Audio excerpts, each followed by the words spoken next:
Welcome to the lecture. So I just posted the assignment number 1 on Canvas. So the task is to train a CNN classifier with PyTorch for traffic sign recognition and then perform adversarial attacks on it. So I will go through this tutorial in class, maybe finishing it in 1 or 2 weeks. I have a few lectures before this lecture. So your task is to implement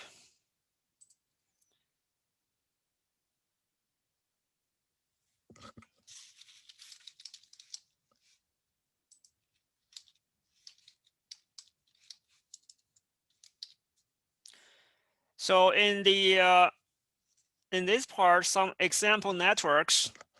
The authors gave a few example networks. One is 2-layer simple network. One is 4 layers, DN4. One is larger, 5 layers. And then the PyTorch code here trains the 3 networks on the MNIST dataset, which is a handwritten digit recognition.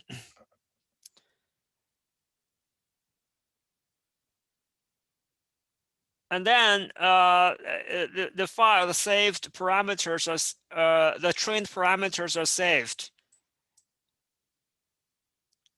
And then the attacks are implemented in the following PyTorch code.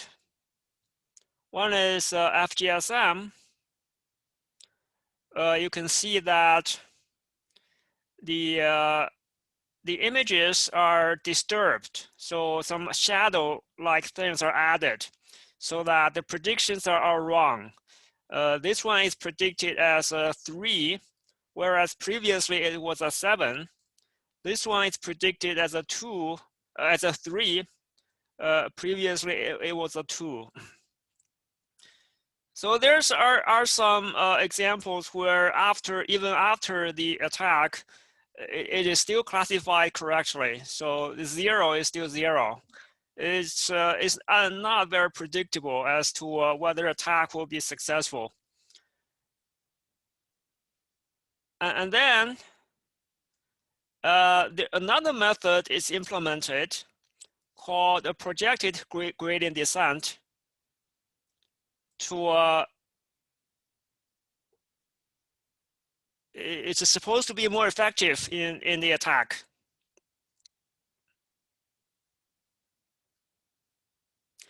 So that's untargeted attacks. That is, you try to make the classifier deviate from the true correct answer, correct label. As to which wrong label is given, it doesn't care. As for targeted attacks, you are deliberately trying to mislead the classifier to misclassify the image into a specific class, a specific wrong class. So here 2 is the target label, and you can see that all of these images are disturbed and are mispredicted as 2, except this one, which is already a 2.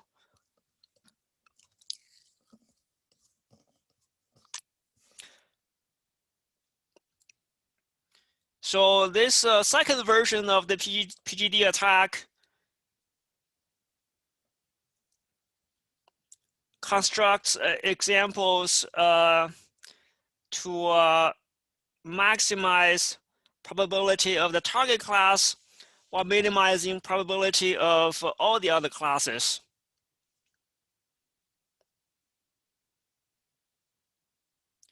So your task is pretty simple. You just take these existing code, which you can download from the website, and apply it to the German traffic sign recognition benchmark. So it's a well-known benchmark of 50,000 images and 40 classes. And train the network, this larger network, and that's the first step.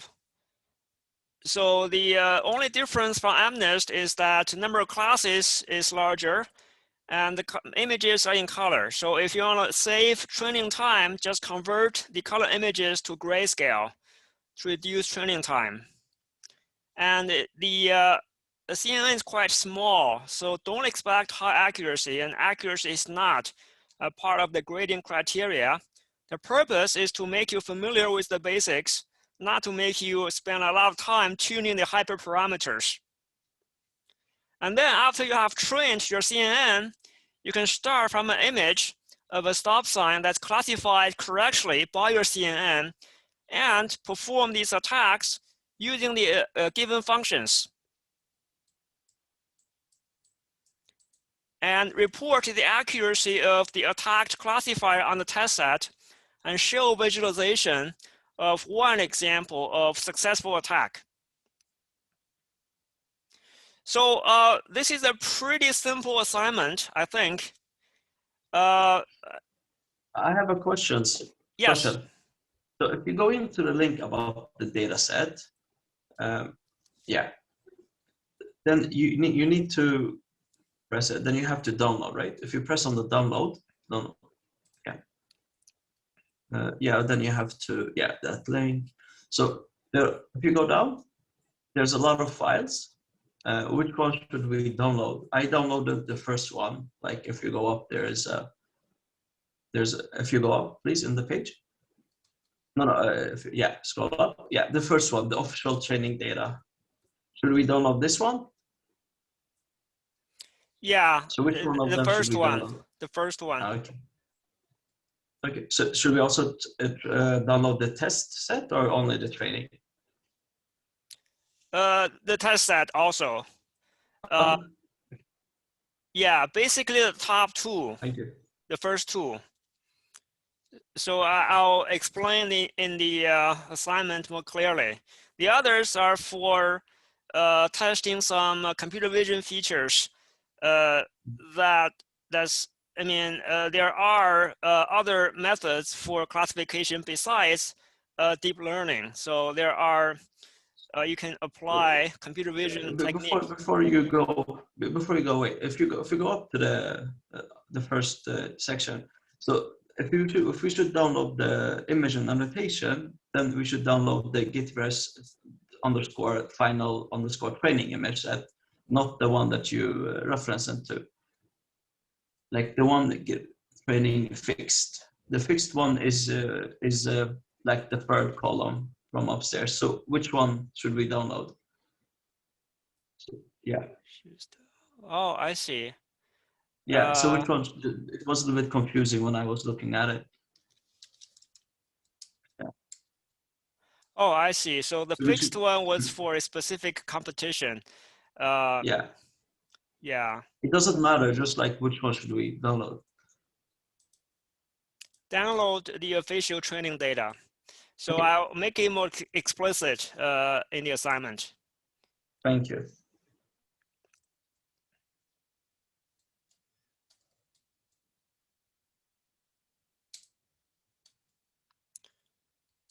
So the purpose of the assignment, part of the purpose is to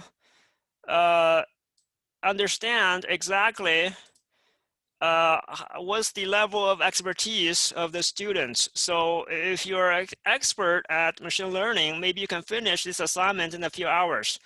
But if you haven't used these tools, it may take you a while. I expect to see your feedback during the project. I set the assignment deadline to be April 30th. which is tentative. So depending on how things go, it may be changed. So you may use Google Colab or your own machine because the data set is not large. I think either way it should be okay.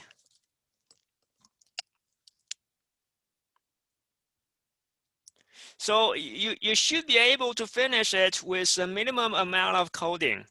Basically, just to modify the classifier to output the traffic sign classes instead of the MNIST digits, and retrain the network, and then apply existing code. So there's a discussion where someone asked if you can use TensorFlow for the assignment. Oh, where was it? Did I delete it? Oh, sorry. I think I deleted the wrong post. So there was a student who asked whether he can use TensorFlow. You should go to the announcement. It was me who asked. Oh, Still announcement. There. Yeah, right. Yeah. Yes. That's it. So I just replied because the adversarial attack code is in PyTorch.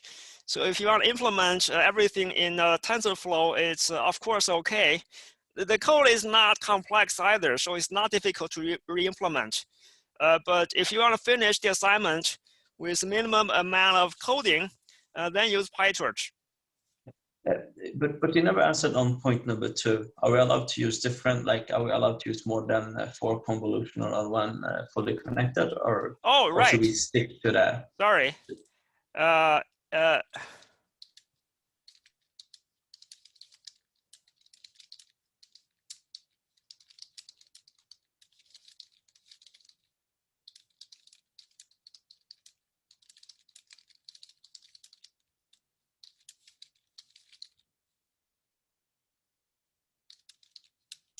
Thank you for the answer.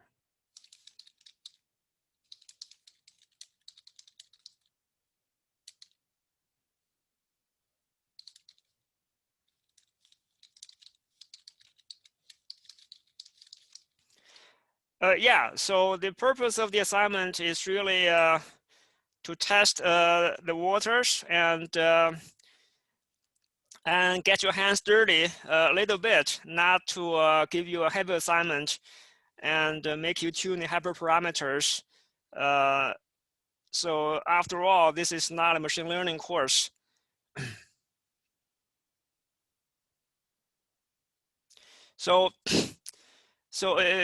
And on the course homepage, so I provided a bunch of links on a NumPy, Colab, PyTorch. So if you're not familiar with them, you can start from here. And also, Kala will give a tutorial on PyTorch and Colab next Wednesday at 2 p.m. More of a hands-on tutorial. So you're welcome to set up your own environment and follow the tutorial. Yeah, I'm not sure. You mentioned also it's not so much you can run on your own computer, but I don't know if it's so little so you can use it without a GPU or something. So I haven't tried yet. But well, the assignment has 2 parts. The first part is training, which may take some GPU time.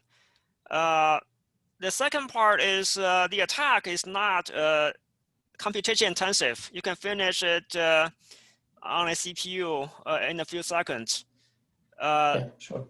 But so the training, maybe. The training part, if you don't have a GPU at home, then you may have to use Colab.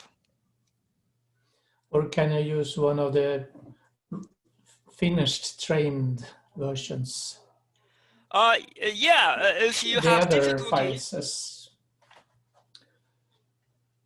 So if you have as the difficulty, student mentioned, you can download.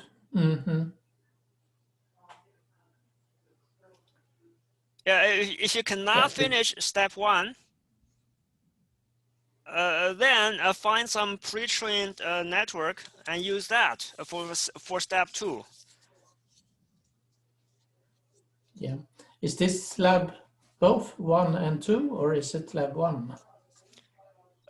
This is lab 1.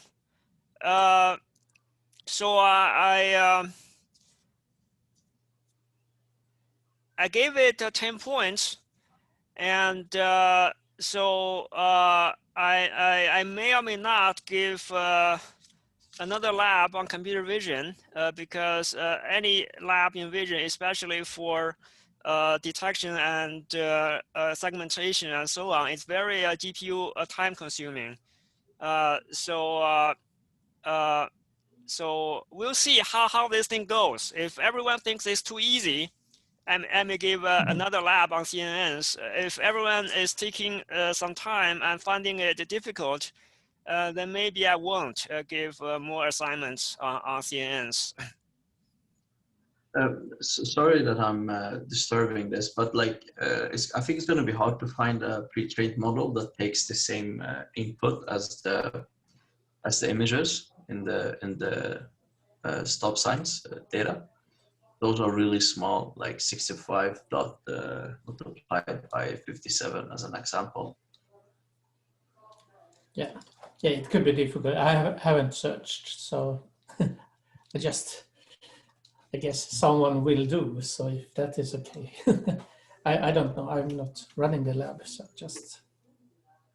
But German traffic sign is a well-known data set. It even had the Kaggle competition. So if you search for it, there are plenty of projects with open source models online. I'm sure you can find something. Yeah, sure. Yeah.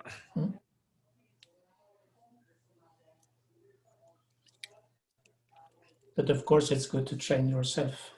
So I will show you how you can do it in Colab next week. So then you don't need a GPU, then you use the Colab GPU instead. So, and there will be a little bit trouble to upload the examples and so on. So we will show that next week.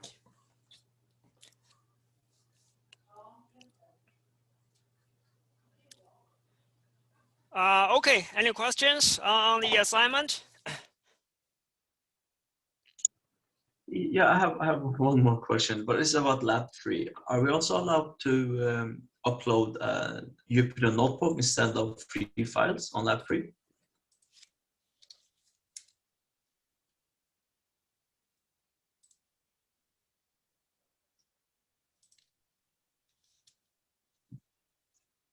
Oh, okay. Yeah, of course. Yes. Thanks. Yes. So the lectures, I will go into lecture 3, Introduction to Machine Learning today, and then next lecture is on CNNs. And next lecture, logically in sequence, it should be detection and segmentation. But to help you finish the assignment, I'll discuss 4.3 before 4.2, error theory robustness before object detection and segmentation.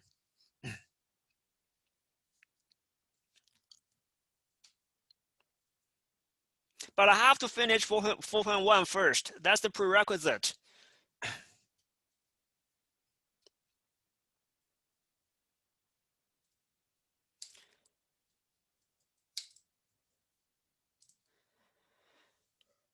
Yeah, and also on PyTorch and TensorFlow, I think it's good to be bilingual because both frameworks are very widely used. It's pretty much half-half in industry and academia. So even if you're not familiar with it, I think it's worthwhile to learn it. And it's not hard to learn. Maybe half a day, 1 day should be okay. If you're already familiar with Python and one of the deep learning frameworks, then it's pretty easy to pick up PyTorch. It's very intuitive.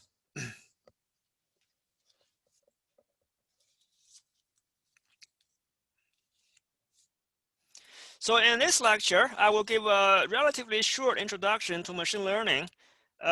So not too very extensive, just to mention the key points used in the later lectures.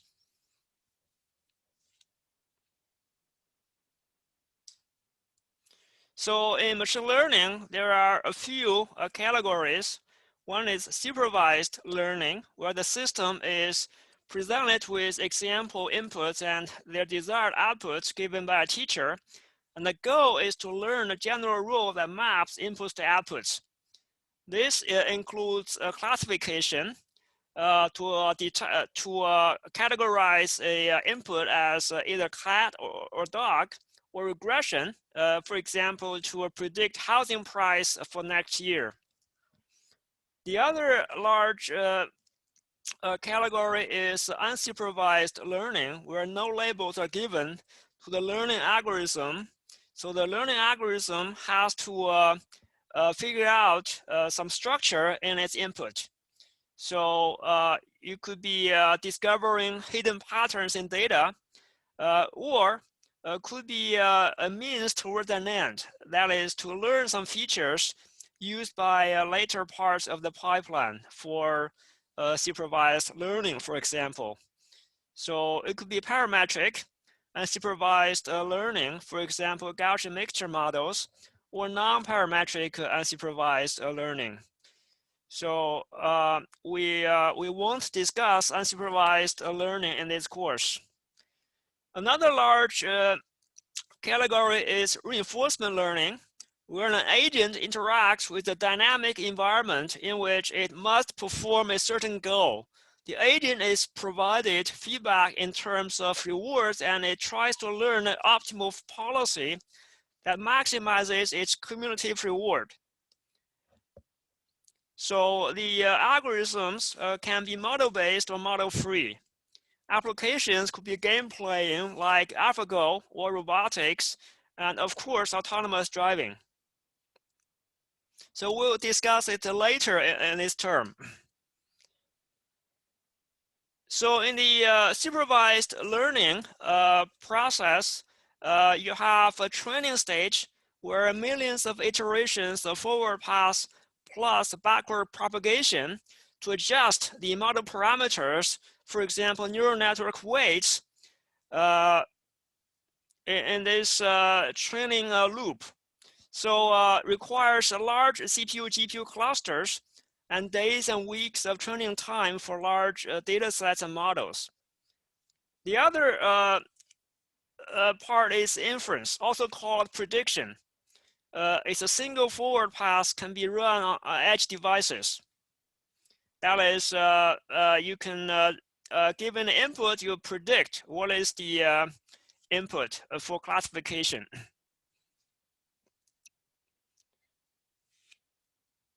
So, so let's look at a single neuron. A neuron typically has an activation function, which is a nonlinear monotonic function that acts as a gate. The output is larger for larger input activation. So for a very early model of a neuron, that's the perceptron, where the activation function is a step function. So if the input weighted sum of the inputs plus the bias is greater than or equal to 0, then output 1, that is, it's activated. Otherwise, it's not activated. So it's a very simple neuron model that was proposed in the 60s, and it was useful for some classification tasks, but it's no longer used in today's deep learning. So another type of neuron can perform linear regression. That is, the activation function is the identity function. You simply take the linear combination of the inputs and output the number. Another type of activation function is the sigmoid function. This is used for logistic regression.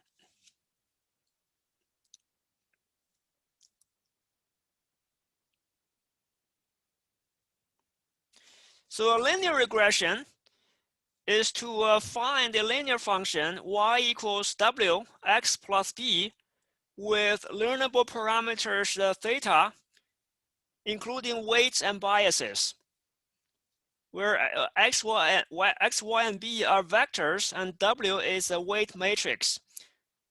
For example, if you want to predict a price of a house based on its feature vector x with 3 features, where x1 is area in square meters, x2 is location ranking, and x3 is year of construction.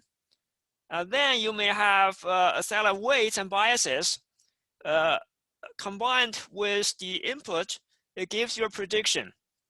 So here's an example for scalar x and y, where you have the data points shown as dots, and you try to fit a linear function that best matches the available data points.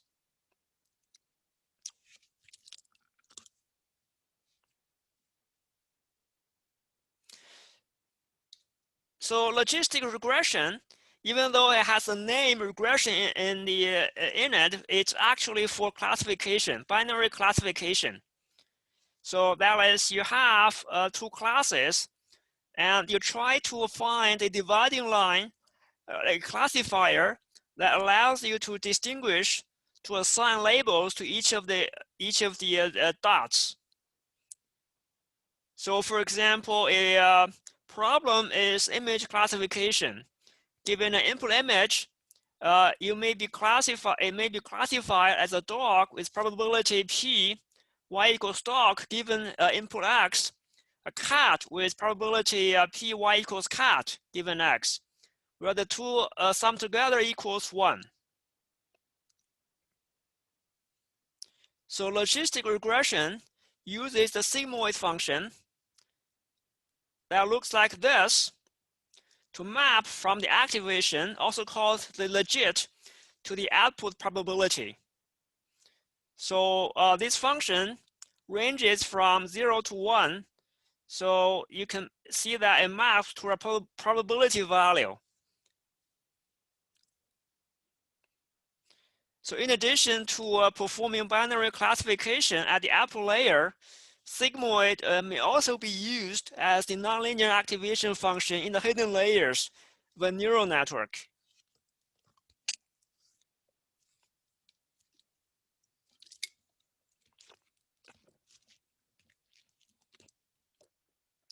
So here are the common activation functions used in deep learning. The most commonly used is the ReLU function, which simply takes the max of 0 and the input. So if the input is positive, then ReLU is activated. The value is passed to the next layer. Otherwise, it's not activated, and the ReLU is inactive. So a sigmoid, we have seen the shape of sigmoid, and the tangent function ranges from -1 to 1. It also has a different shape than sigmoid if you plot it in MATLAB. Leaky ReLU is less drastic than ReLU. So if the input is less than 0, it still has some value, a negative value that's output. So the neuron is not completely dead, even though the activation is less than 0. And LU is a smoother version of leaky ReLU. And there's a max out, just takes the max of the 2 inputs and outputs the value. So there's a link below. You can read about these activation functions.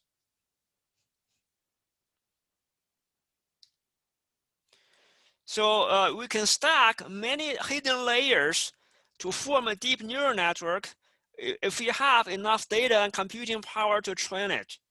So the high model capacity of DNN comes from nonlinear mappings. Hidden units must be followed by a nonlinear activation function.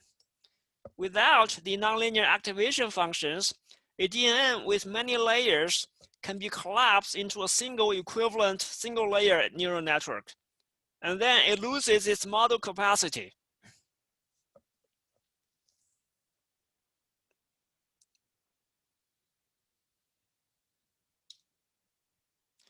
So for a fully connected network, for example, here you have one layer as an input, a hidden layer, another hidden layer, and one output layer. So the number of parameters to learn at the ith layer is I minus 1 plus 1 times ni, where ni is the number of neurons at the ith layer. So the reason that it's I minus 1 plus 1 is because at every layer, you have n weights connected to the next layer's neuron, and then there's a bias term. So it's the bias term that gives you the plus 1 in the formula. So for example, here you have 3 neurons at this layer and 3 neurons at this layer, and then the total number of connections would be 12. So as you can imagine, if the network is very deep and very large, the number of connections can grow rapidly. This can cause overfitting, and this is also causes computation and memory load to be very high. So we'll discuss convolutional neural networks with much fewer parameters than fully connected networks in the next lecture.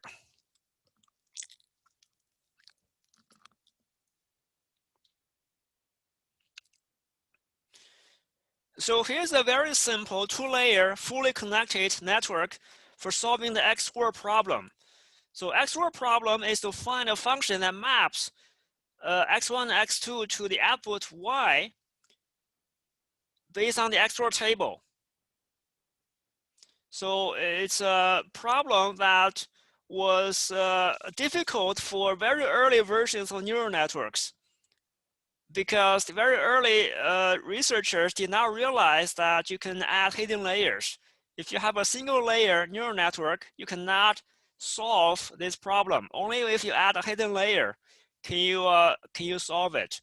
So this is a neural network that solves this XOR problem. So it has one input layer, one hidden layer, and one output layer. The parameters here are trained, so they're not obvious. So, and everything uses sigmoid activations. So with this neural network, you have this kind of input-output function shape. So you can see that this shape maps into this table very well.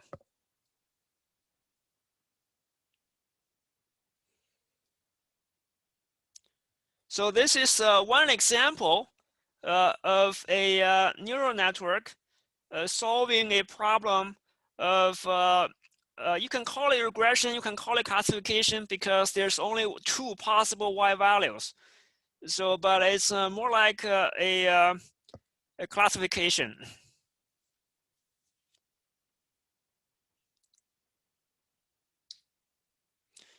So the number of layers and their sizes are important hyperparameters. So adding more hidden layer and more neurons increases the model capacity and reduces training error. But having too many layers and neurons may lead to overfitting. So here's one example of a classification problem where you're trying to find a classifier to distinguish between the blue class and the red class. So if you have only 3 hidden neurons, the classification boundary is not cannot be very. It must be pretty smooth because the number of neurons is very small, so the function does not have a large capacity. If you add more neurons, say 6 hidden neurons, then the classification boundary can be more irregular. Until you add the number of neurons to 20, then you can have very sophisticated classification boundary that reduces the training error to 0 in this case, because all the red points are clearly separated, well separated by the classifier from the blue points. So, Hi, okay. Sorry to interrupt. The truth table is showed in the previous slide. I think that doesn't correspond to XO, right? It's the R. oh, I think I made a mistake. Sorry, typo. Good catch. Okay. Yeah. Thanks.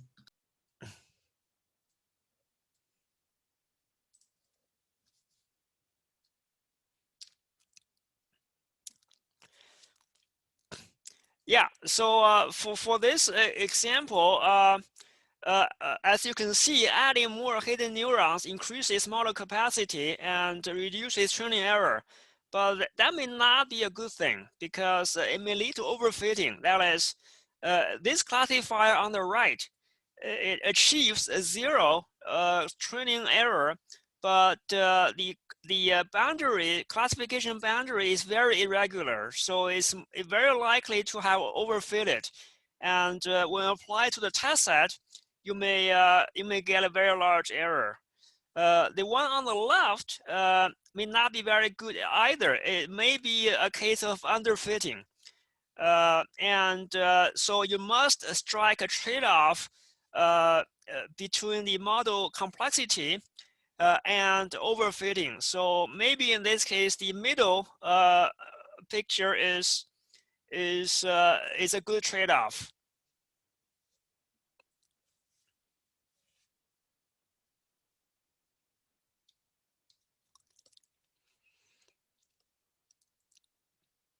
So for multi-class classification, so the previous example of separating the green from the red is a binary classification problem. But in general, for a multi-class classification, let's define some notations which will be used later in later lectures.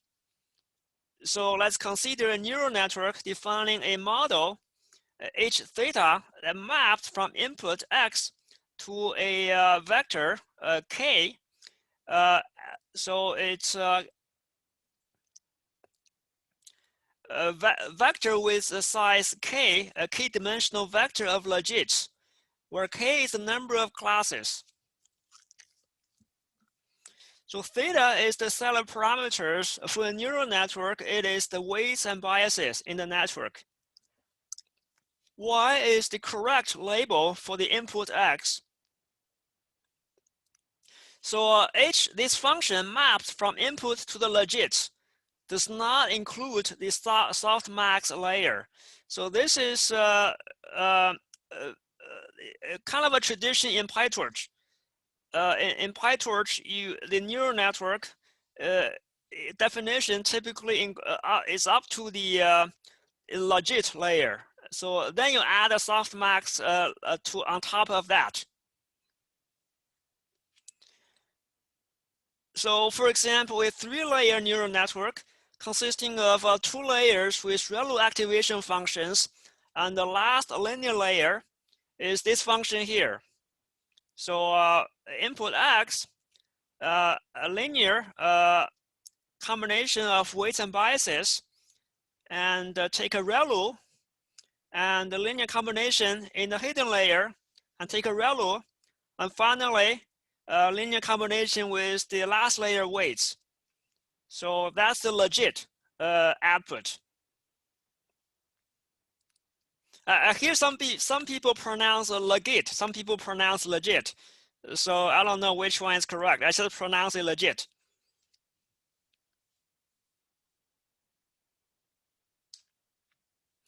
So when I have this exclamation sign in the corner, it indicates an important slide. So this is an important slide with some equations we'll use later. So the SoftMax operator computes a vector of predicted probabilities from a vector of legits with dimension k. So here you have a vector of legit z 1 to k, and you use the SoftMax operator to normalize it to be within the range of 0 to 1, and all the sigma z's added together is 1. So you can view them as output probabilities. So loss function is defined as the negative log likelihood of the predicted probability corresponding to the correct label y. So here's the formula. The loss of the neural network and the input is the loss of the negative log likelihood of this probability. If you plug in the formula, you get this formula.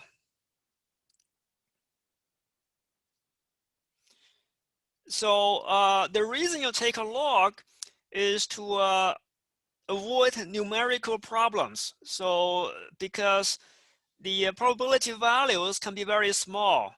So if you directly use them in a computer, you may run into problems, and the computer may treat it as 0, even though it's not really 0. So if you take a log, the numbers are in a more reasonable range for computers to handle.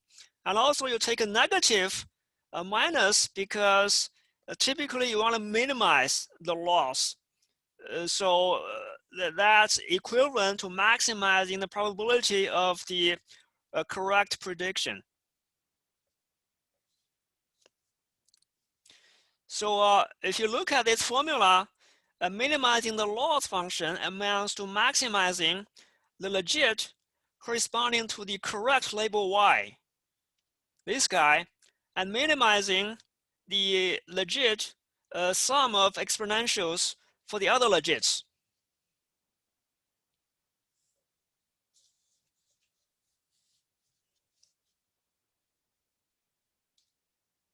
So here's an example of a cross-entropy loss. So consider a neural network for 3-class classification. The figure shows the last linear layer and the SoftMax layer. So the last linear layer, you have the vector xi from the previous layer, or it could be the input if this is the only layer. So that's this xi is the input to this layer. And W is a weight matrix, and B is the bias vector. When you do a linear combination of Wx plus B, you get this legit.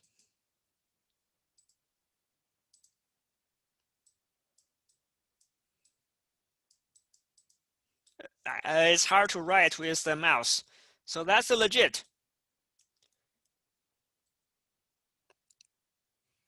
And the SoftMax layer computes the vector of predicted probabilities by taking an exponential and then normalizing, dividing by the sum of the exponentials. So the 3 numbers here, you can check, they sum to 1.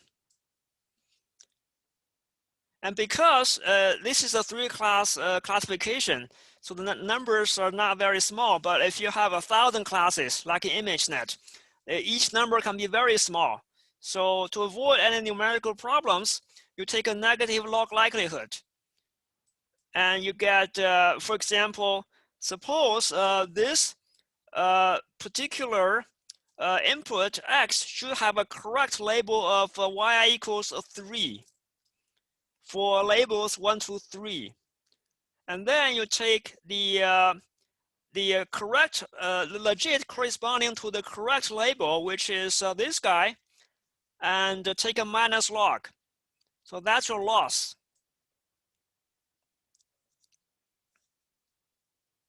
So as you can see, what happens if you have output of 0, 0, 1? Then your loss is 0 because you have predicted the correct class label with probability 1. That's the ideal condition. What happens if you have a loss of say a 1, 0, 0?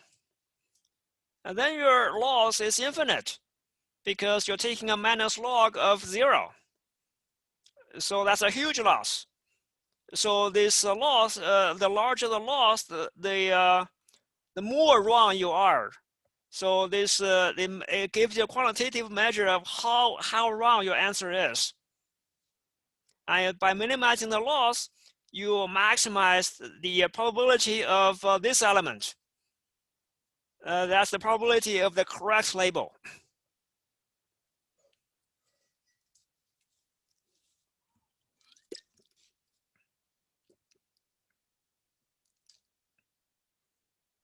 So here's a computer vision task of multi-class image classification. So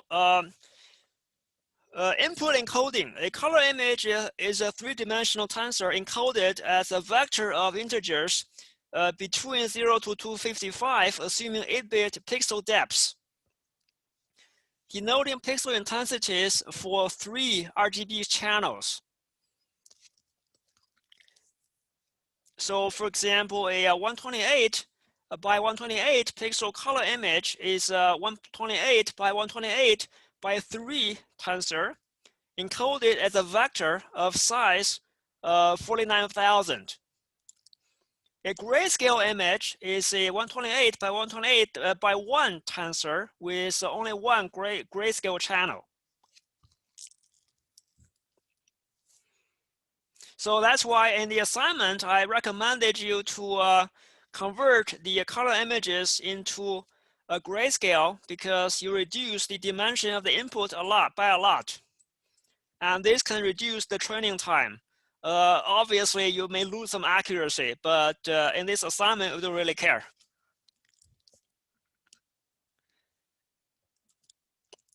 So it has 2 stages. One is feature extraction from input. One is classification based on extracted features. So the feature extraction could be done with convolutional neural network with many convolutional layers, up to hundreds.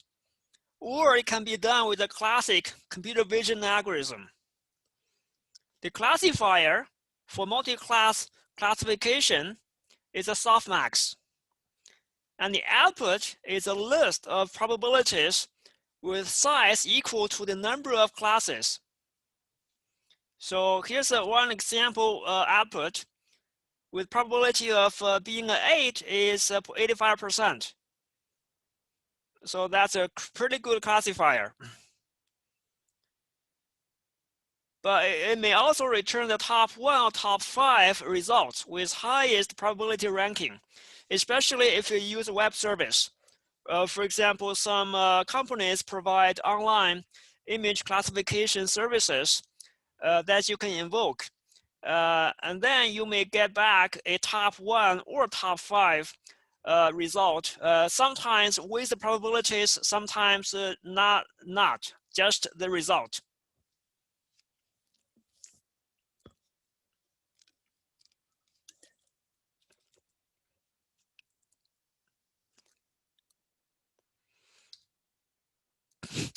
So for binary classification, so let's define some basic terms. The relevant class is considered a positive in the binary classifier. For example, for a medical test that aims to diagnose people with a certain disease, positive denotes a sick person has disease, and negative denotes healthy, no disease. So a true positive is when a sick person is diagnosed as sick. So true positive. And the true negative is a healthy person diagnosed as healthy. And false positive is when a healthy person is diagnosed as sick. And false negative is a sick person diagnosed as healthy, misdiagnosed as healthy. So if you perform the division of the true positive by the true positive plus false positive, you get the precision. And if you divide the true positive by the false negative and true positive, you get the recall. So you can think of the left half being the ground truth people who are really sick. The right half is the ground truth list of people who are really healthy. And you can your classifier may have these 4 results.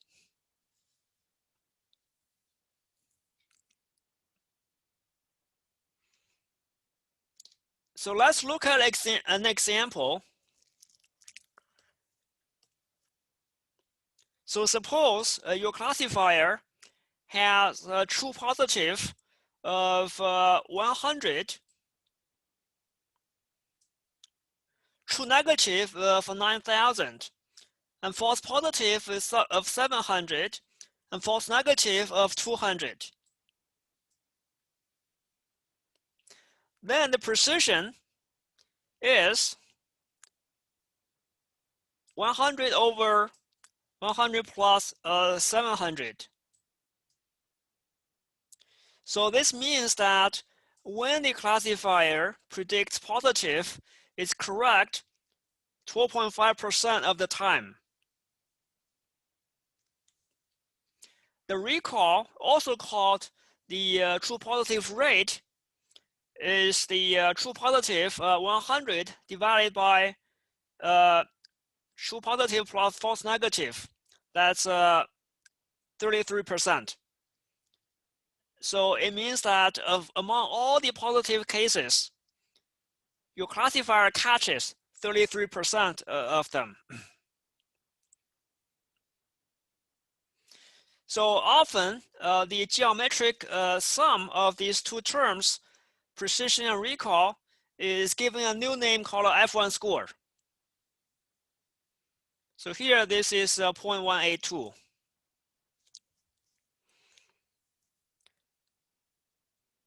The false positive rate is the false positive divided by false positive plus a true negative.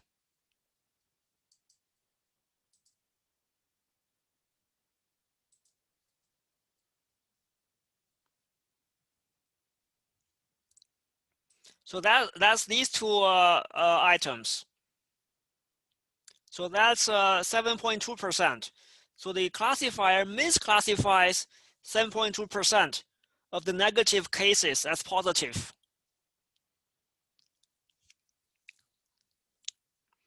So the accuracy is all the correctly predicted results, true positive and true negative, divided by all the cases added together.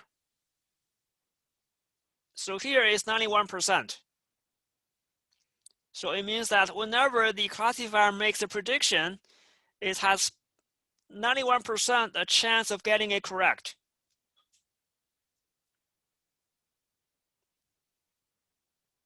So there's always a positive correlation between true positive rate and false positive rate. If one goes up, the other one goes up, and vice versa. But between precision and recall, there's unpredictable correlation. So the relationship may be non-monotonic.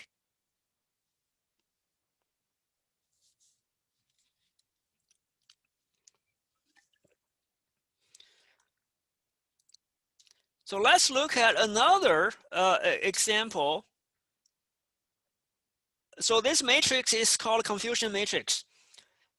So that is this particular classifier always predicts negative. It never makes a prediction of positive. So let's look at all the metrics. The precision is 0 over 0 plus 0, so it's ill-defined. So the precision says when the classifier predicts positive, it's correct how many % of the time. But if the first condition does not hold, it never predicts positive, then the question is ill-defined.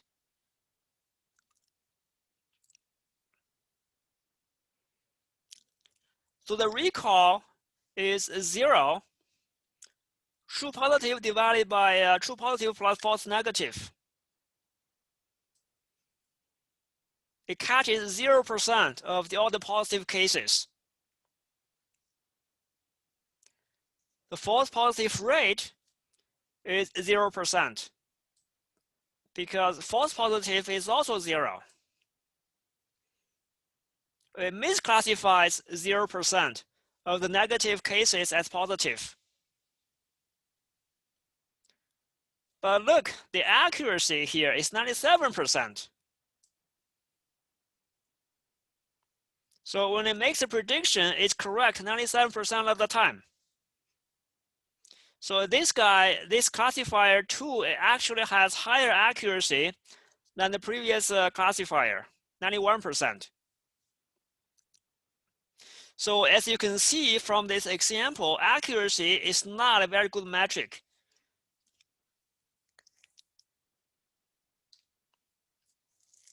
So a medical test that never makes any positive diagnosis is very accurate for a rare disease,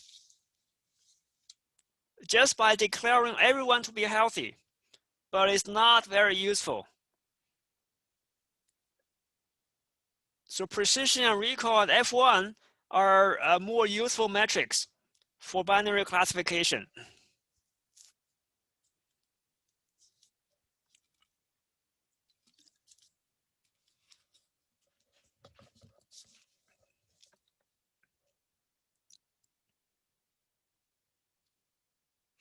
So the ROC curve plots the true positive rate, also called the recall, against the false positive rate. So the idea is that a binary classification problem, you can set a threshold, a decision threshold. So use that to make a decision of positive or negative. So moving the decision threshold will cause the false positive and true positive rates to move in the same direction. So for example, medical test that sets a high threshold for positive diagnosis will have both low false positive rate and low true positive rate, and vice versa. So you can imagine, perhaps this is your decision variable, and perhaps one of the negative cases has a distribution like this. The positive cases have a distribution like this. And where do you set the threshold? If you set it right in the middle, or you set it lower, or set it higher. So the threshold determines your FPR and TPR.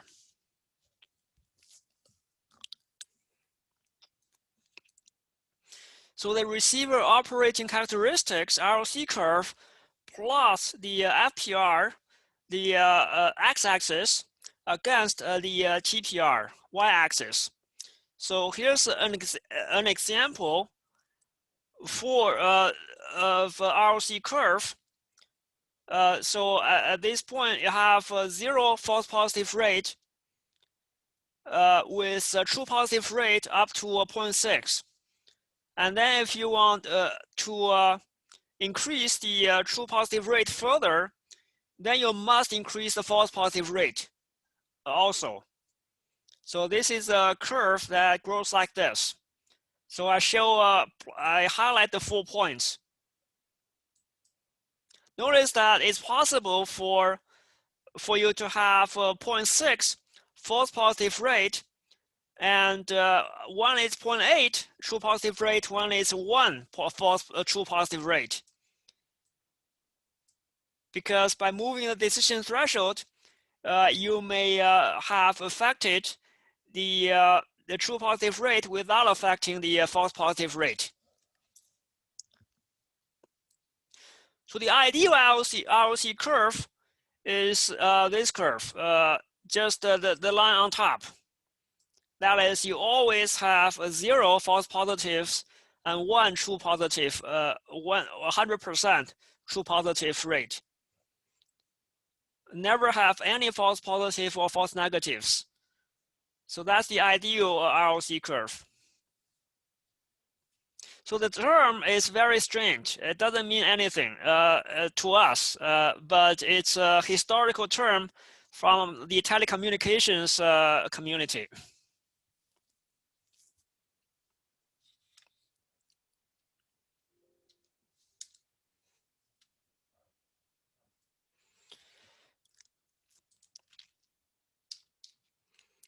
So the confusion matrix for a multi-class classification is just a extension of the binary classification. You just have more columns and more rows.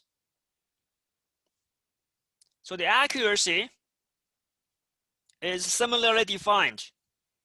The correctly predicted classes labels divided by all the data added together.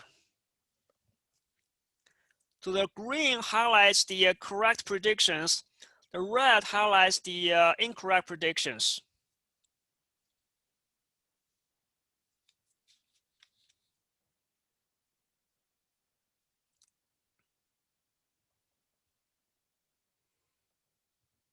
But unfortunately for multi-class classification, we don't have the precision recall F1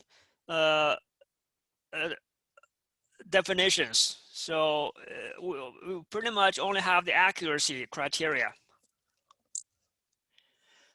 Okay, it's been an hour. Let's take a 10-minute break.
Okay, welcome back.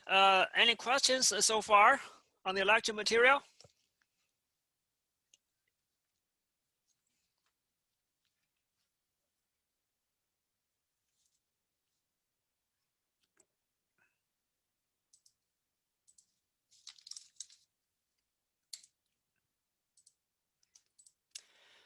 So let's continue.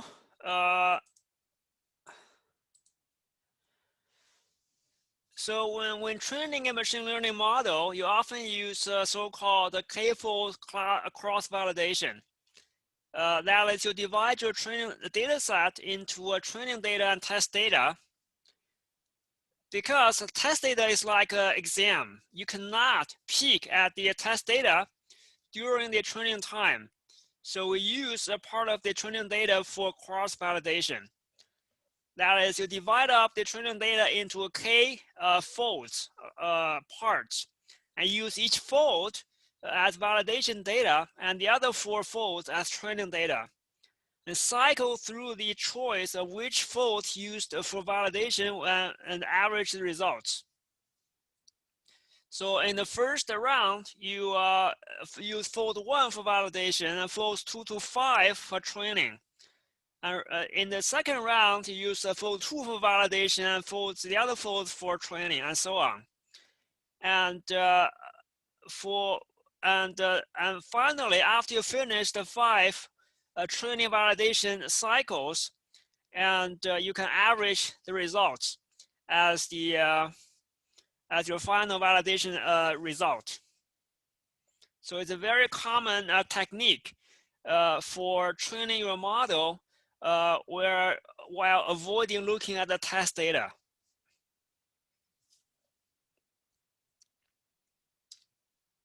So training neural networks. So the most common technique is gradient descent. So here's a local view of a neuron. In the forward direction, it computes a output z from inputs x and y, maybe with a nonlinear function, activation function here. In the backward direction, you basically perform the chain rule of the partial derivatives. Partial derivative of the loss function for z, and you back propagate through the neuron, and the partial derivative of loss function with regard to x is equal to its derivative with regard to z, and partial z over partial x. And similarly for y. So in reality, the x and y are parameters like weights and biases. So gradient descent basically follows the gradient to find the point on the loss surface with the minimum loss. So here's a neural network example with parameters theta, and here's a potential loss surface. So you're trying to find the lowest, the minimum loss point on this highly irregular non-convex loss surface. So because the loss surface of a deep neural network is highly non-convex, you can only hope to find a reasonably good local minimum, not a global minimum.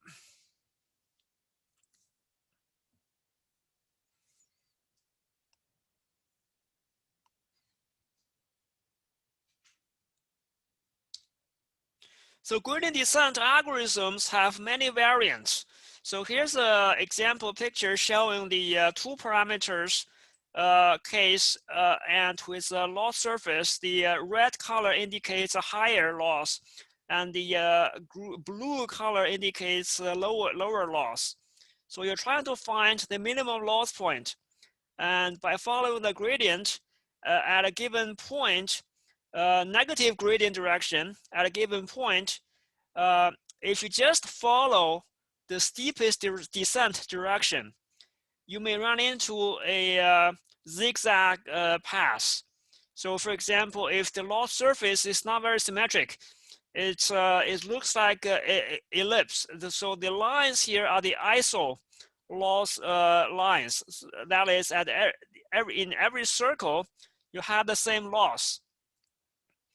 And the loss gradually decreases as you go towards the center, the middle point. So at this point, if you draw the steepest descent direction, that is the perpendicular direction to this circle, you're going in this direction. At this point, if you draw the perpendicular direction, you come back to this direction. And when you follow the steepest descent direction, you may end up with a very long zigzag curve. So it's not very efficient. That's why people have proposed many variants of gradient descent to get to this lowest point faster, mainly by exploiting momentum. So just like a ball rolling down a slope, it has momentum. So once it'll never follow this zigzag curve in physics. Physics does not allow it. So it's kind of follows a smoother curve because of the momentum. So these algorithms exploit momentum to achieve a faster convergence towards local minimum, and also to escape the shallow bath local minima and try to get to a better, deeper local minimum. So I won't go into the details of the gradient descent algorithms. So these can be chosen in a machine learning framework by a single line of code.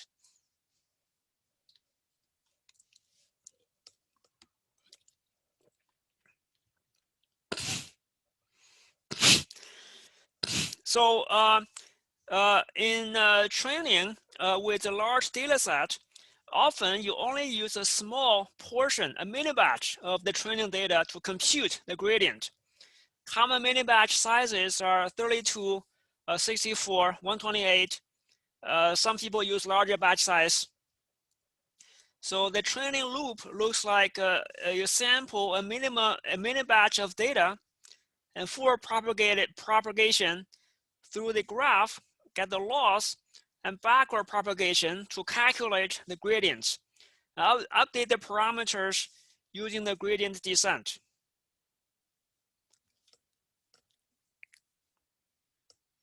So the reason to use a mini batch is that it's infeasible to use the whole training data for computing your gradient for a large training set. Batch normalization is very commonly used in deep learning. So for each mini batch, you compute the empirical mean and variance independently for each dimension.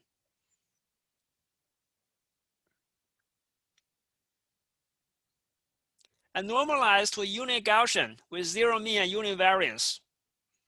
So you take a mini batch of M samples and compute the mean and variance and normalize it to the unit Gaussian. So subtract the mean and divide by the square root of the variance gives you a unit Gaussian distribution. So, and then with the small epsilon to avoid numerical problems. So, and then you often add two additional trainable parameters, gamma and beta, to achieve more flexibility during the training. So it's inserted between the nonlinear activation function, say a tiny t function, and the convolution layer. So it keeps the activation value around 0 for maximum gradient during learning. For example, if you use tiny t function here, if your value is very large in this range or very small in this range, the gradients are close to 0. So the learning is ineffective. But if your value is in this range, the gradient is pretty large. It enables more effective, more rapid learning. So that's the one benefit. That's the improved gradient flow through the network and allows a higher learning rate, and also removes a strong dependency on initialization and acts as a form of regularization to avoid overfitting. So the mini batch size is another hyperparameter you can choose in the training process.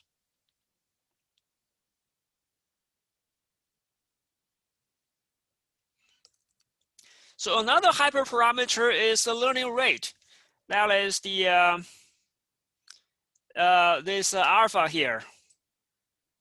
How much do you update your parameter based on the current gradient? So if you have a very high learning rate, your loss may increase a lot because maybe you're stepping over a local minimum onto the other side of the valley, and you get an even higher loss. If you have a very low, small learning rate, you may converge monotonically, but you may converge very slowly, like this. So if you have a high learning rate, reasonably high learning rate, you may plateau and stabilize, but not at a very good local minimum. So the loss is pretty high at this local minimum. But if you have a pretty good learning rate, maybe you can achieve a better local minimum with a lower loss. So it's more an art than science to tune the learning rate. Typically, what you do is that you start from a relatively high learning rate, large learning rate, and at some point, you try to decay the learning rate. That is to reduce the learning rate, and gradually, as you gradually making progress in reducing the loss, you decay the learning rate even more. So that's the typical the loss curve based on the number of epochs you perform the training.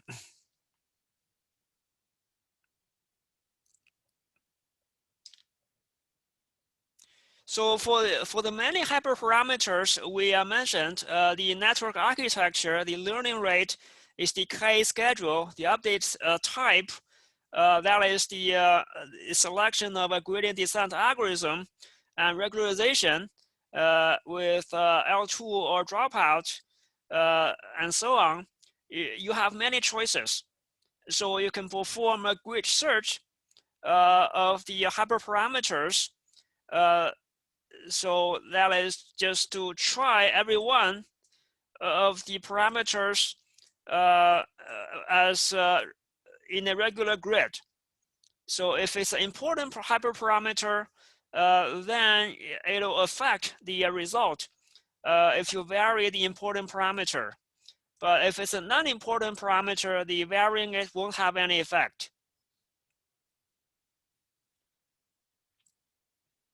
So if you can also have a random layout instead of the regular layout to perform the random search.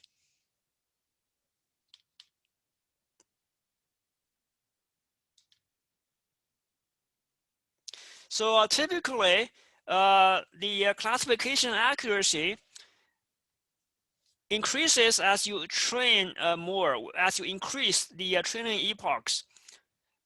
So one epoch is 1 mini-batch gradient descent. So the accuracy of the training data set can increase very fast, but the validation accuracy may not increase so much. So there's typically a gap between these two. So if the gap is very large, it may imply overfitting, and you may have to decrease the model capacity. If there's no gap or the gap is very small, it may imply underfitting. So you may have to increase the model capacity. So these are just some tips and tricks during the training of your model. So a very useful trick is to perform data augmentation. So the training data set with labels can be hard to get for some domains, especially say a medical domain. I mean, for the image classification, you have ImageNet and other data sets. So the data is plenty, but for other domains, maybe you need to increase your training data set by performing some operations such as mirroring or random cropping of various regions in the image, or color shifting to a different color pattern, or rotation, or shearing, or local warping, and many tricks. So if your classifier is good, it should be able to classify all the transformed images. So if you have a labeled image, you can generate multiple additional labeled images and enhance your training data set.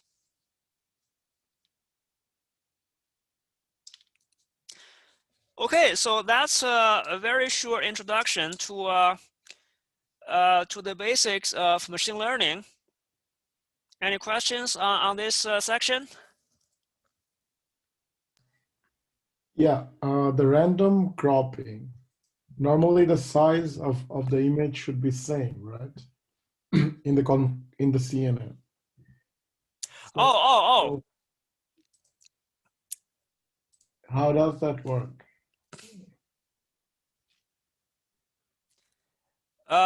Yeah, so that is a question. That's a good question. So I think you can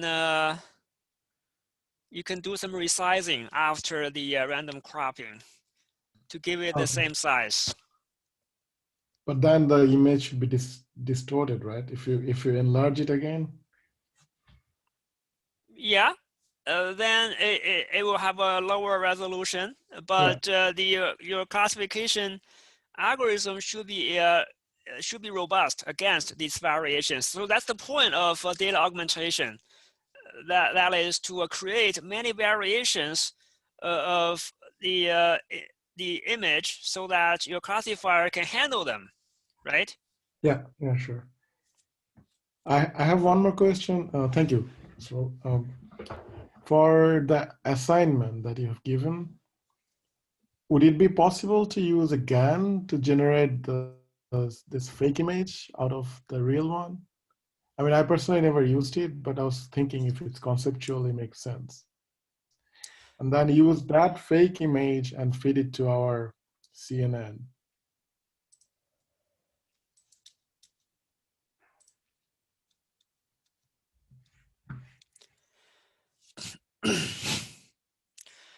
So let me see. So the basic principle of the attacks is to follow the gradient. Let me just briefly mention it, how it works. Okay.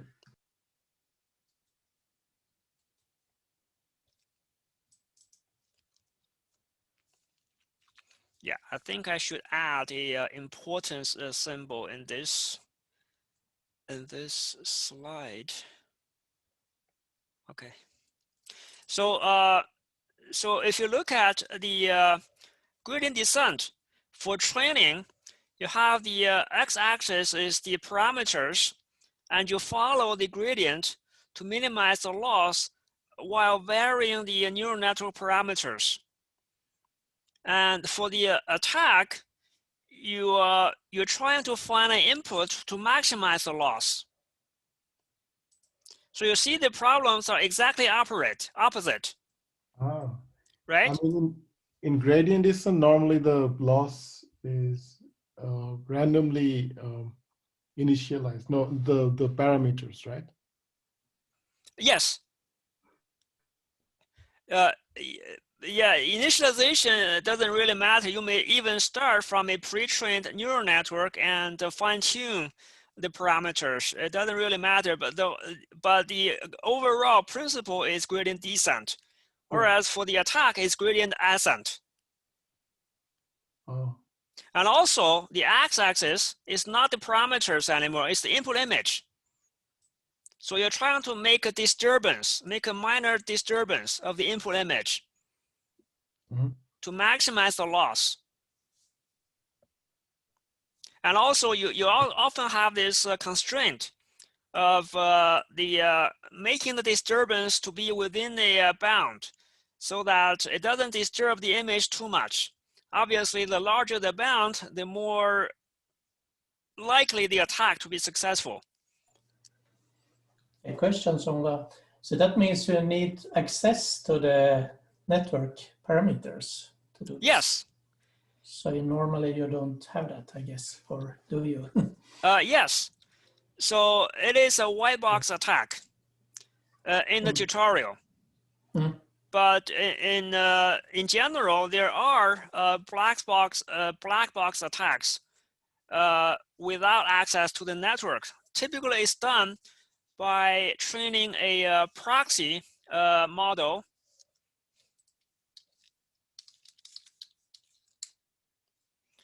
By training a proxy model.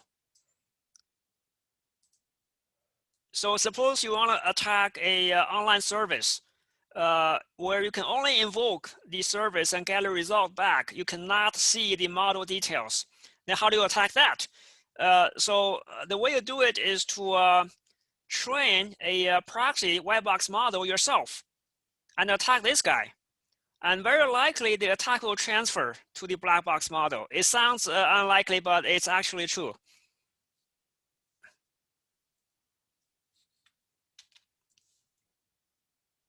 So the idea of using GAN, I think GAN is useful for generating realistic images to fake images that fool the discriminator and thinking that it's real. So I wonder if it's an adversarial attack. I guess it sounds very similar. yeah, I was just, that's what I was just thinking.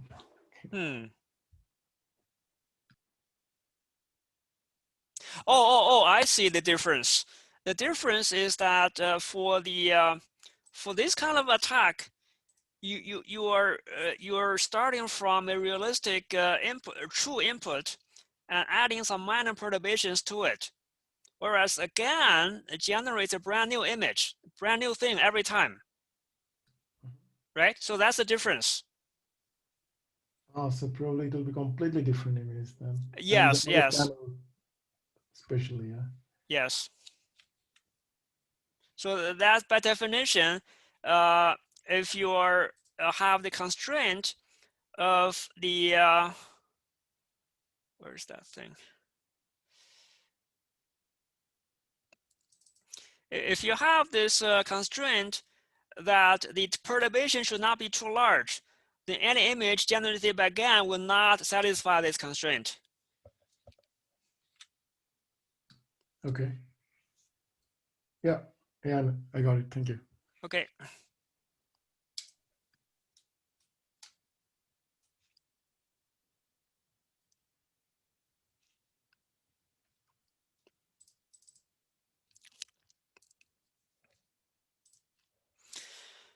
So we have 20 minutes left. Let's get started on the CNN lecture.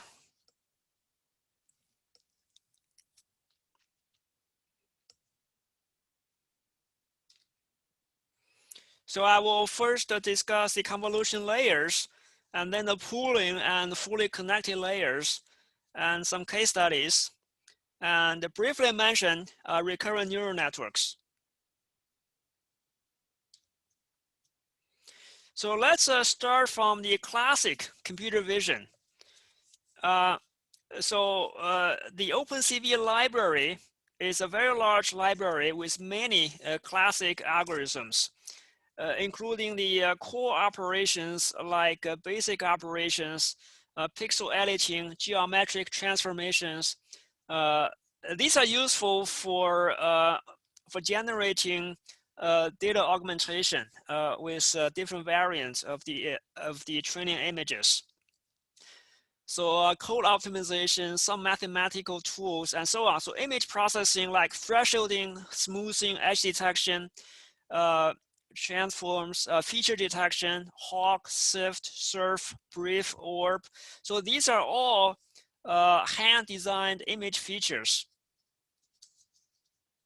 Video analysis for object tracking and optical flow, and camera calibration and 3D reconstruction. So these classic CV algorithms are simple, fast, and reliable. For example, they can be used for lane detection tasks. Pre-deep learning in smart cars with advanced driver assistance, the lane detection function, lane tracking function is implemented with the classic CV algorithms. They actually work pretty well. So, these are often used in conjunction with the complex machine learning, deep learning algorithms, which can be sometimes unreliable and unpredictable, as we saw before with the many accidents of the autonomous vehicles.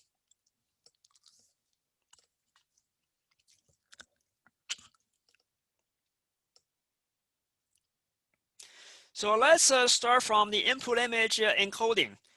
A size n by n color image has a volume of n by n by 3 with n by n pixels and 3 color components, RGB, red, green, and blue for each pixel. So there are a number of other color space encodings. RGB is one of them, HSV, CMYK.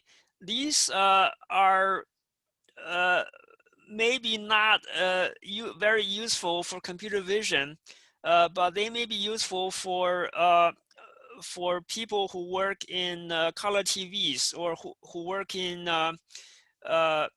image displays for human viewers.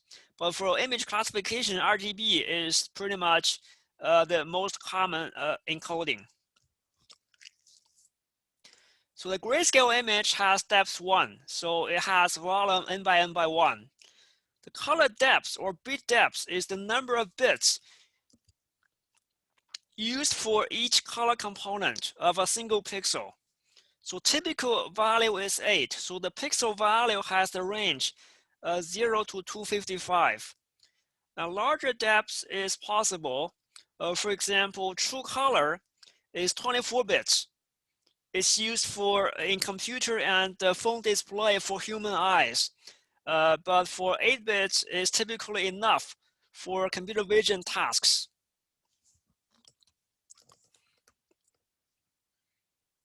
So here it shows a color image can be decomposed into RGB components corresponding to the 3 color channels in the RGB image. Specifically, it's 3 matrices.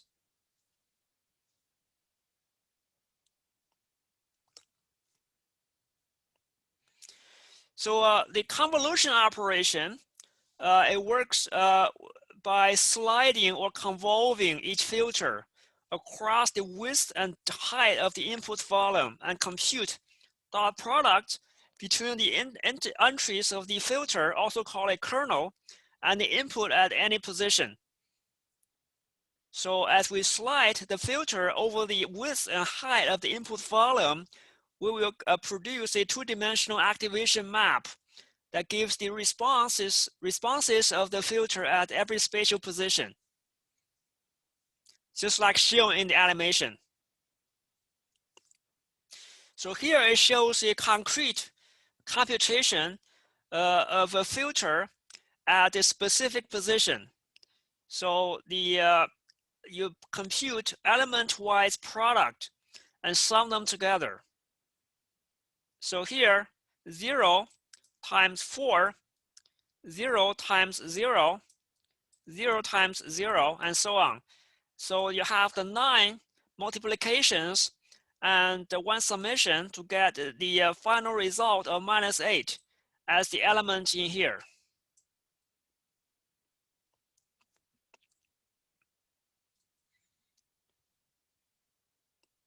So this convolution operation is useful for extracting features for downstream tasks, for classification or regression. So this filter is also often called a kernel. So I'll use the term filter in the course, but they are equivalent. So the convolution operation, if you look up the definition in Wikipedia, it actually refers to a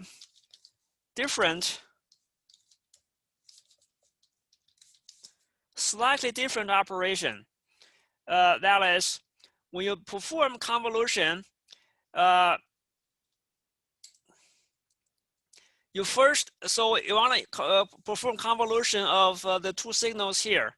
You first invert this signal here, the right one, and then you convolve these two. So for computer vision, if you follow the standard definition of a convolution, it actually, you first transpose this filter matrix. This one is symmetric, so it doesn't matter. But in general, you transpose it before you do the dot product. So, and this operation here, strictly speaking, is called a correlation. So it's not really a convolution in the strict sense. But in computer vision, we just use it. It's used so common that we just call it convolution. But anyway, it's just a minor detail in case you get confused by the more formal definitions of convolution.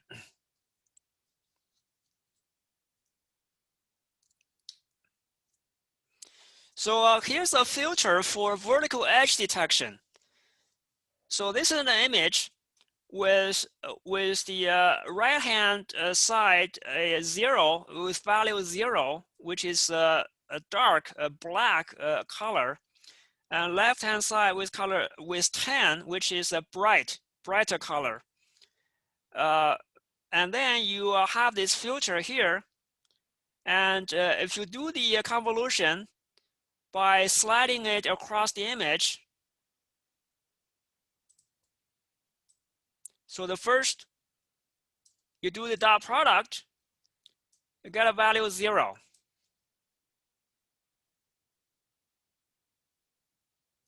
And then you slide it over 1 pixel. Do the dot product, you get value 30. So the left side gives you 30, and the middle one gives you 0. This one gives you 0. So that's 30. So as you slide it over the image, you have 16 possible positions, 4 in the first row, and you move down, you have 4 in the next row, 1, 2, 3, 4, and so on. So the end result is a output that looks like this: 30 in the middle and 0 on the sides. So that's an edge. You have successfully detected an edge in this input image.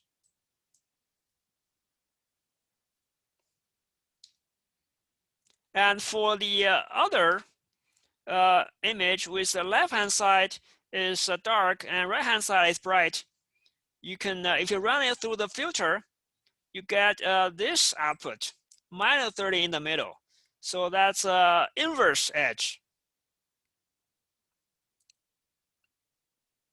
So the edge here looks really thick, right?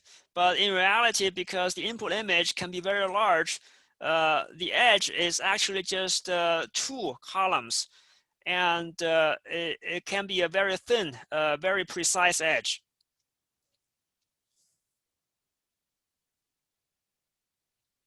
So this shows you how a filter works in computer vision. So look at the Sobel filter, which is named after Sobel.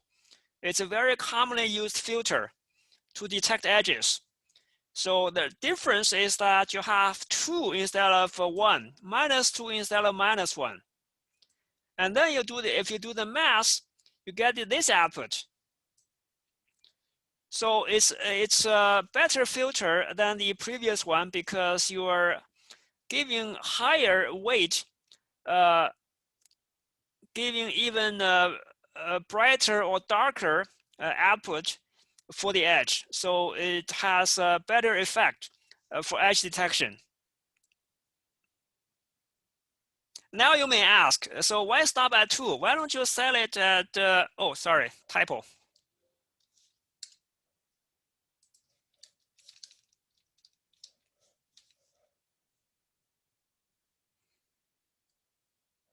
Yeah, so why don't you set a 3 and -3? Why not 100 or -100?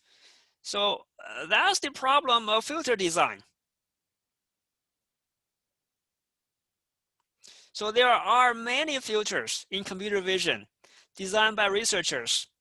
They extract features used by downstream tasks such as classification, image segmentation, and so on. So here's the first is identity filter, which has no effect. Edge detection. So there are a few filters with different weights. So looks like this one is the best. Sharpen filter. So makes black more black and white more white. Box blur blurs the image. Gaussian blur with 3x3 filter or Gaussian blur with a 5x5 filter. An unsharp mask to make the image less sharp. So if you look at these filters, you may wonder, how did these people come up with these numbers, right? So I mean 476 and 2416. So these are pretty much handcrafted, and they require a lot of trial and error. So instead of handcrafted filters in classic CV, why not learn custom convolutional filters from data by supervised learning? So that is specify these filter values as variables, not the values not the concrete values, and just train the network so that these parameters W are learned from data. So that's the idea behind convolutional neural networks. So for easy tasks such as edge detection, learning may recover filters similar to handcrafted ones. So if you look at the lowest layer output from a convolutional neural network, it may perform edge detection. So you may recover a filter similar to Sobel or some other edge detection filter. But for difficult CV tasks, learning is essential to achieving good results. For very difficult tasks such as classification of ImageNet, the hand-designed filters are not adequate anymore.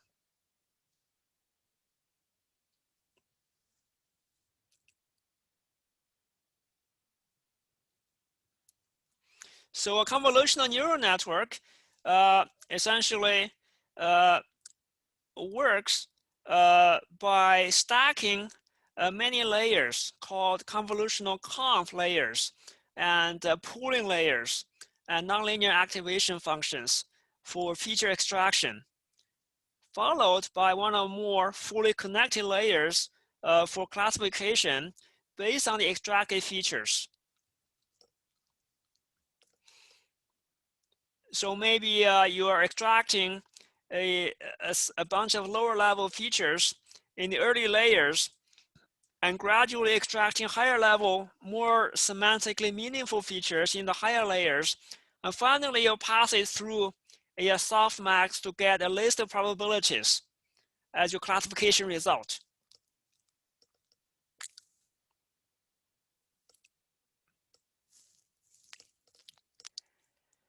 So each neuron in the conv layer has local sparse connectivity to a small patch of the input volume with the size of the filter called its receptive field.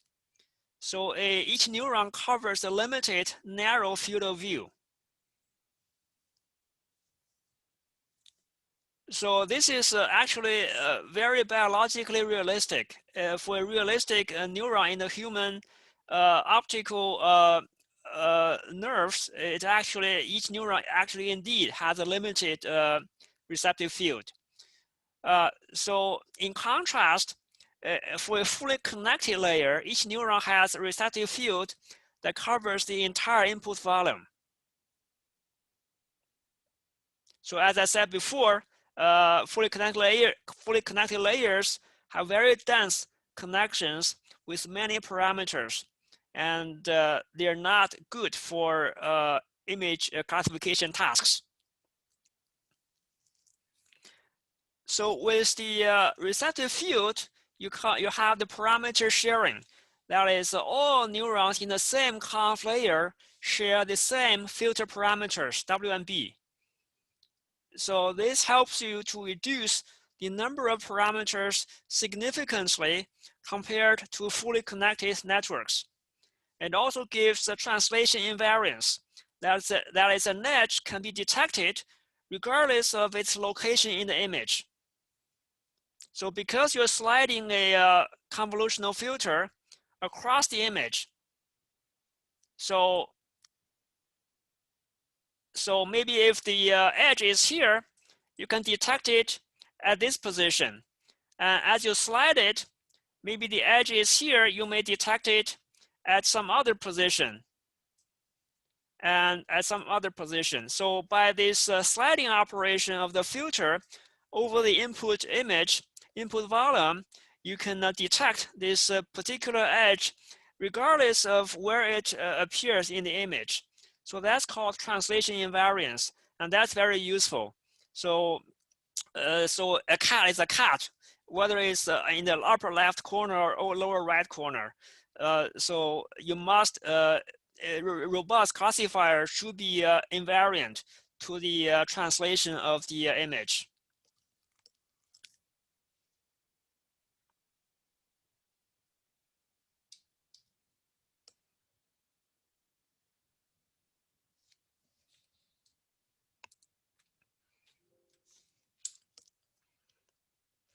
So I think I'll stop here today. Okay, any questions?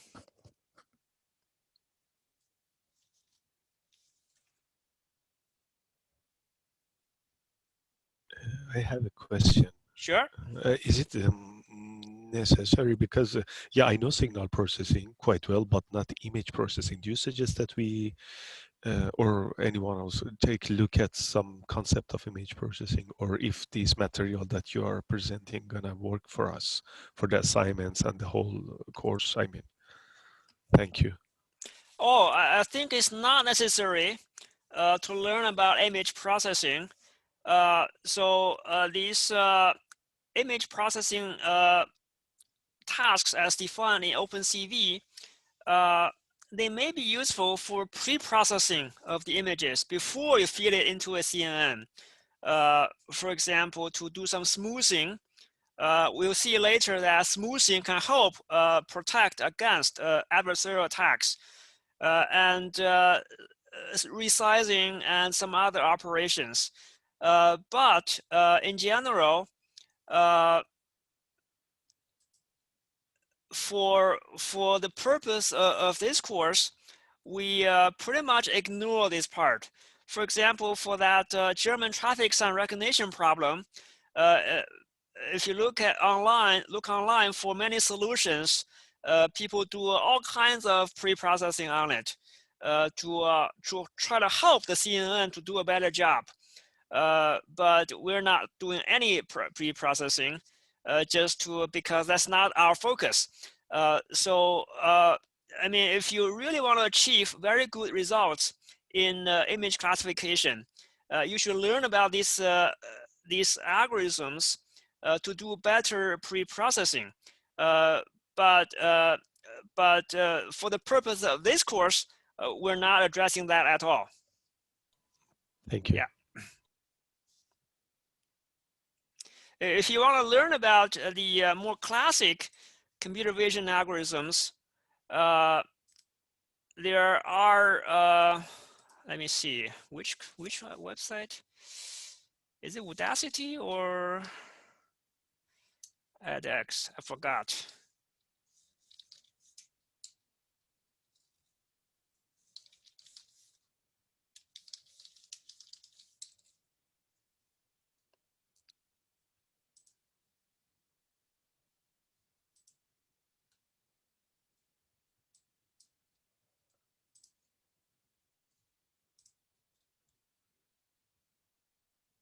All right, this course is from Georgia Tech. Yeah, it talks about all the filter edge detection, hue transform, Fourier transform, and cameras, stereogeometry, all the classic stuff. So you can really spend one semester talking about it.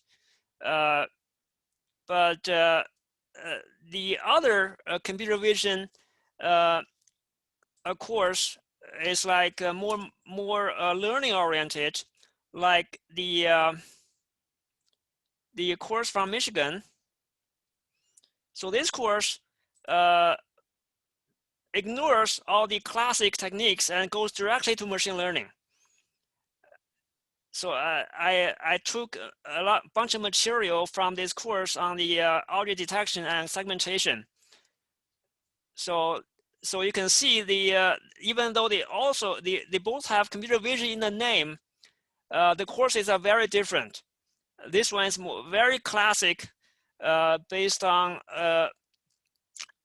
very old techniques, and this one is very new, based on very latest research results.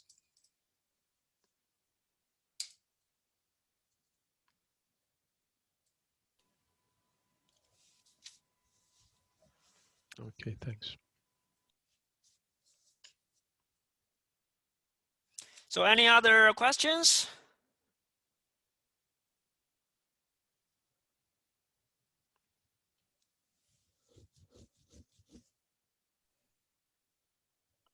I guess I missed the starting part.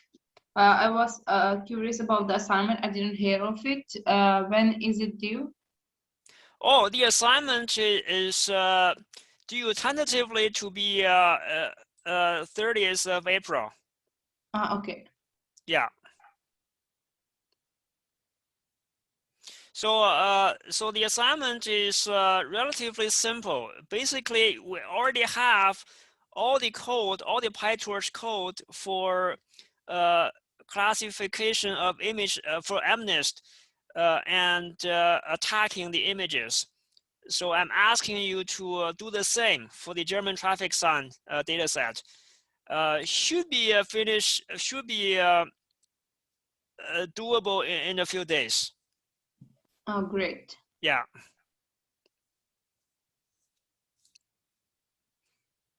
So all the links here may be useful for you if you're not familiar with the frameworks. Thanks. I will have a short introduction to the environment and PyTorch next Wednesday, if you want to join. Sure.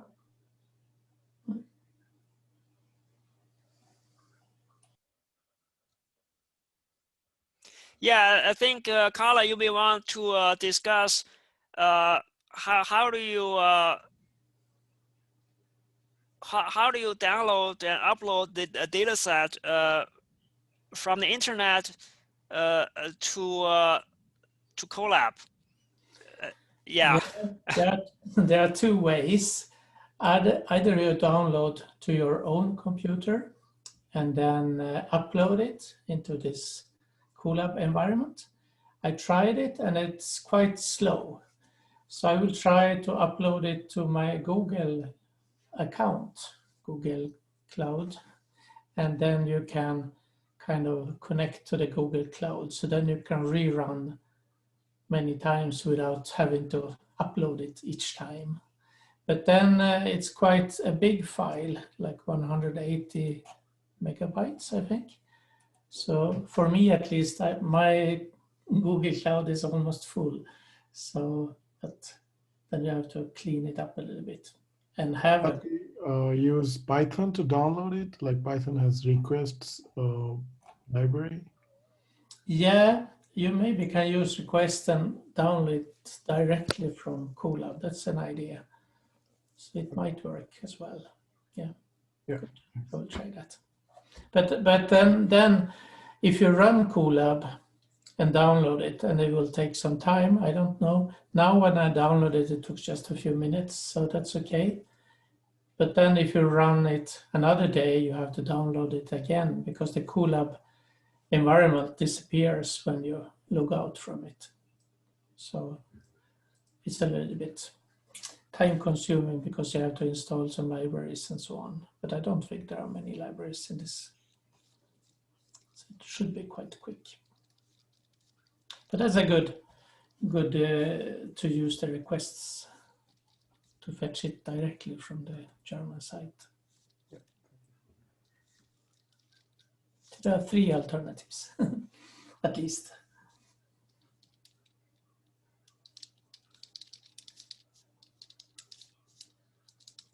So the idea is to install the prerequisites with pip. So kind of requirements Python script or something like this. Do you need something like that? If you run, I'm going to show how you run in Colab, Google's Colaboratory. And then you will have the GPUs and so on for free in Colab on the web. So you don't have to install anything yourself on your computer. But if you want to run on your computer, then of course you need to install PyTorch and some other libraries like Peel, and I saw a list there. And there are some problems with that also because you have to keep track of the versions. So yeah, that's a common mistake. And then you usually have a virtual environment to keep track of different combinations of versions for different projects and so on. So that would be more complicated. So I think if possible, you can run on Colab.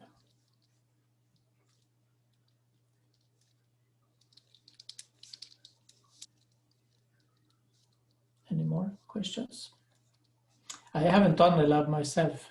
I just got it yesterday. So, but I plan to run it tomorrow. I was hoping for today, but there was a lot of other stuff. Do we have any data set for the Swedish traffic sign? I haven't seen this is Songa's area, and I think also there will be a CU will be supervisor for the lab, as I understand, or is it you, Songa? What do you mean? If they have questions for the lab and need some help and so on, they should ask you, or should they ask? Oh, CU? just post it in the discussion area. So the teaching assistant and I and Carla will check the discussion area frequently. Okay. So if they want or need some kind of hands-on Zoom thing or something, I don't know. We will see if that shows up. We can. Yeah, if necessary, we can hold additional Zoom sessions. But I expect people to not to have too much difficulties. Yeah, I hope so.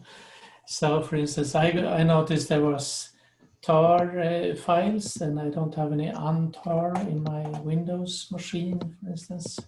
And then you can download, of course, WinZip or something that handles these tar files. So I just did a search online for Swedish traffic signs. There are a few data sets, but this one is only 20% labeled. So it's a traffic sign is only 3,000, so it's very small. Transfer learning then to first Yeah, learning. actually, on Kaggle, I found one. Oh, this one. Oh, I see. Yeah, this one. This one I tried with this one. Let me see. Oh, okay. 7 megabytes. What kind of data set is that? It's too small. Yeah, it's really small. Yeah. Yeah, it's kind of a toy. Or it's just an example of all the signs, but only one of them each. Benchmark. Anyway, the German traffic sign dataset is very well known. It's been there for many years, so it's very mature. So I added a few lines to the assignment. For the first task, you can either use that one provided in the tutorial, or you may choose to design your own architecture, or even start from a pre-trained network, such as ResNet or AlexNet, and perform transfer learning, fine-tuning. So it's your choice. It doesn't really matter. And also, added another line here.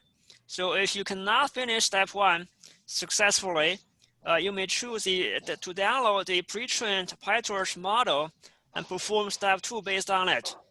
But then you may lose part of the points. Notice that has to be a PyTorch model because the attacks are based on the PyTorch model.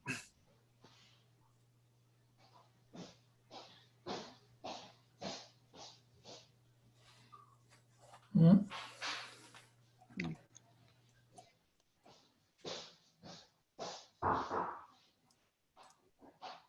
Okay, any other questions?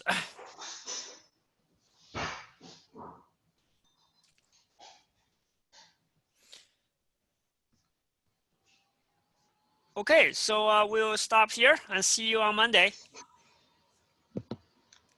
Bye-bye. Thank you. Bye-bye. Bye. Thank you.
Oh yes, I'm gonna talk to Zio a little bit. So Samuel, could you get off?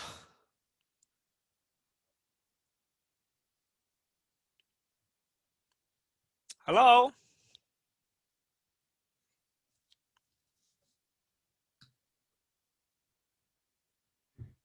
I don't know if he's still listening. Just one reminder, it's still being recorded. Oh, right. You know, let me start a. I have your email, right? Yeah. Yeah. Let me start a new session. If you could just send me the link here also, then I can join it there. Yeah. Okay. Okay.